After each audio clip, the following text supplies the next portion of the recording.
पाठ 7 संज्ञा नाउन। पिछले अध्याय में हम पढ़ चुके हैं कि विकारी शब्द 4 प्रकार के होते हैं: संज्ञा, सर्वनाम, विशेषण और क्रिया। अब हम इन चारों का क्रमानुसार विस्तार से अध्ययन करेंगे। चित्रों के नीचे लिखे वाक्यों को पढ़िए और रंगीन पदों पर ध्यान दीजिए। भारत में बहुत से नगर और गांव हैं। सीता और गीता आम के बगीचे में जा रही हैं। गांधी जी ने सत्य और अहिंसा का पाठ पढ़ाया। शाहजहां ने अपनी बेगम मुमताज की स्मृति में ताजमहल बनवाया। ऊपर लिखे वाक्यों में रंगीन शब्द किसी न किसी के नाम हैं। नाम वाले शब्द संज्ञा कहलाते हैं। वस्तुओं के नाम हैं आम, ताजमहल। प्राणियों के नाम हैं सीता, गीता, शाहजहां, बेगम मुमताज, गांधी जी। गुणों, भावों के नाम हैं सत्य, अहिंसा, स्मृति। स्थानों के नाम हैं भारत, बगीचा, नगर, गांव। किसी वस्तु, प्राणी, स्थान, भाव, गुण आदि के नाम का बोध कराने वाले शब्द को संज्ञा कहते हैं। संज्ञा के 3 भेद हैं: संज्ञा नाउन, व्यक्तिवाचक संज्ञा प्रॉपर नाउन, जातिवाचक संज्ञा कॉमन नाउन, भाववाचक संज्ञा एब्स्ट्रैक्ट नाउन। 1. व्यक्तिवाचक संज्ञा। निम्नलिखित वाक्यों को ध्यान पूर्वक पढ़िए। मैं कल लाल किला देखने गया था। तुलसीदास जी ने रामचरितमानस की रचना की थी। उपर्युक्त वाक्यों में तुलसीदास विशेष व्यक्ति का नाम है, रामचरितमानस विशेष ग्रंथ का नाम है, लाल किला विशेष भवन का नाम है। जिस शब्द से किसी विशेष प्राणी, वस्तु, स्थान या पदार्थ का बोध हो उसे व्यक्तिवाचक संज्ञा कहते हैं। व्यक्तियों के नाम: सोनाक्षी, अहमद, भगत सिंह, जॉन, अमिताभ बच्चन।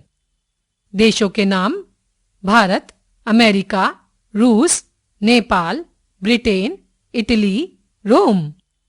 नदियों के नाम: गंगा, कावेरी, गोदावरी, सेन, थेम्स, नील। पुस्तकों के नाम: रामायण, गीता, महाभारत, कुरान, बाइबल, गुरु ग्रंथ साहिब जी। ये सभी नाम विशेष हैं, अतः सभी व्यक्तिवाचक संज्ञाएं हैं। 2. जातिवाचक संज्ञा। निम्नलिखित वाक्यों को ध्यान पूर्वक पढ़िए। फूलों पर भंवरे और तितलियां मंडरा रहे हैं। बच्चे मैदान में गेंद से खेल रहे हैं। उपयुक्त वाक्य में भंवरे, तितलियां, बच्चे आदि विशेष प्राणियों का बोध न कराकर उनकी सामान्य जाति का बोध करा रहे हैं। इसी प्रकार फूलों, गेंद तथा मैदान विशेष वस्तु या स्थान के नाम का बोध न कराकर उनकी सामान्य जाति यानी कि वर्ग का बोध कराते हैं। इसलिए ये सभी नाम जातिवाचक संज्ञा हैं। जिस शब्द से किसी वर्ग या जाति के सभी पदार्थों, वस्तुओं या प्राणियों का बोध हो उसे जातिवाचक संज्ञा कहते हैं। जातिवाचक संज्ञा के कुछ उदाहरण: फल, फूल, नदी, लड़की, बच्चा, औरत, पुरुष, भोजन, स्कूल, किताब, कलम, कुर्सी, नगर, नदी, पहाड़, नहर, पानी आदि। 3. भाववाचक संज्ञा। निम्नलिखित वाक्यों को ध्यान पूर्वक पढ़िए। खेतों की हरियाली और सुंदरता मन को मोह लेती है। रीमा के दादाजी अपने बुढ़ापे से परेशान हैं। उपर्युक्त पंक्तियों में हरियाली, सुंदरता, बुढ़ापे आदि गुण या विशेषता, भाव, दशा के नाम हैं, इसलिए इन्हें भाववाचक संज्ञा कहते हैं। जिस शब्द से किसी व्यक्ति, स्थान या वस्तु के गुण, दशा, भाव या स्थिति का बोध हो उसे भाववाचक संज्ञा कहते हैं। कुछ विद्वान संज्ञा के निम्नलिखित और 2 भेद मानते हैं, लेकिन हिंदी में इन्हें जातिवाचक संज्ञा के अंतर्गत ही स्वीकार किया जा सकता है। ये 2 भेद हैं: समुदायवाचक संज्ञा और द्रव्यवाचक संज्ञा। क. समुदायवाचक संज्ञा। जिस संज्ञा शब्द से किसी समूह या समुदाय का बोध होता है उसे समुदायवाचक संज्ञा कहते हैं।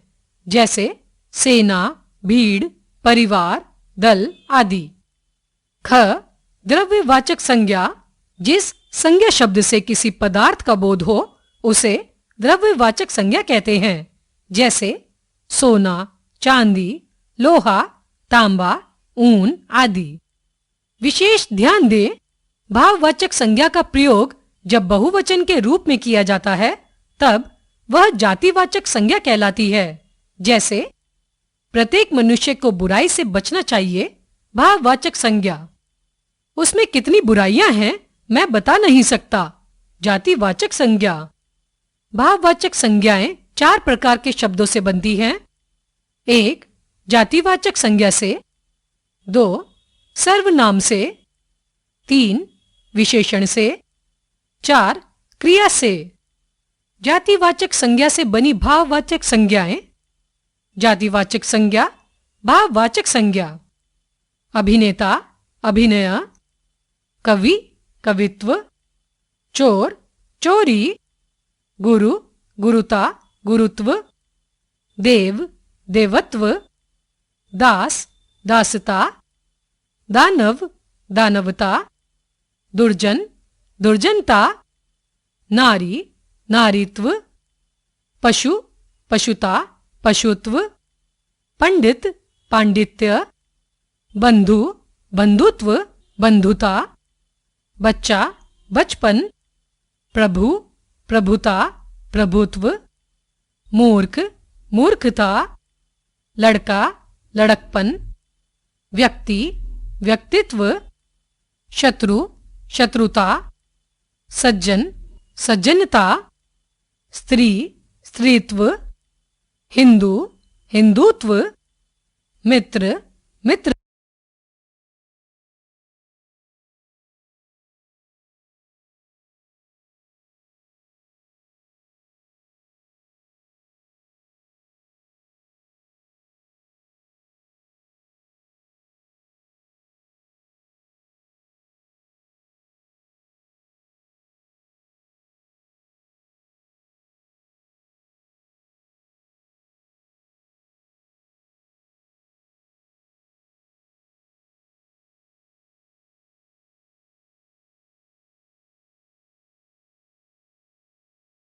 सर्वनाम से भाववाचक संज्ञा। सर्वनाम, भाववाचक संज्ञा। अपना, अपनापन। आप, आपा। निज, निजत्व। पराया, परायापन। सर्व, सर्वस्व। स्व, स्वत्व। विशेषण से भाववाचक संज्ञा। विशेषण, भाववाचक संज्ञा। अच्छा, अच्छाई। आलसी, आलस्य। उज्ज्वल, उज्ज्वलता। कठिन, कठिनता, कठिनाई। क्रुद्ध, क्रोध। काला, कालिमा, कालापन। भयानक, भयानकता। मोटा, मोटापा, मोटाई। लघु, लघुता। वाचाल, वाचालता। सरल, सरलता। सफल, सफलता। खट्टा, खटास। गरम, गर्मी। गंभीर, गांभीर्य, गंभीरता। स्वस्थ, स्वास्थ्य। सभ्य, सभ्यता।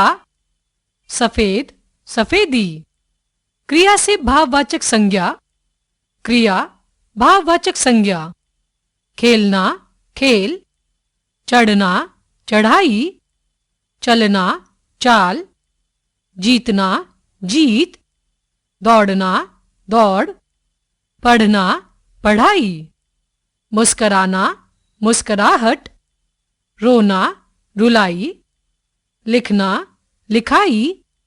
सोचना, सोच। हारना, हार। हंसना, हंसी।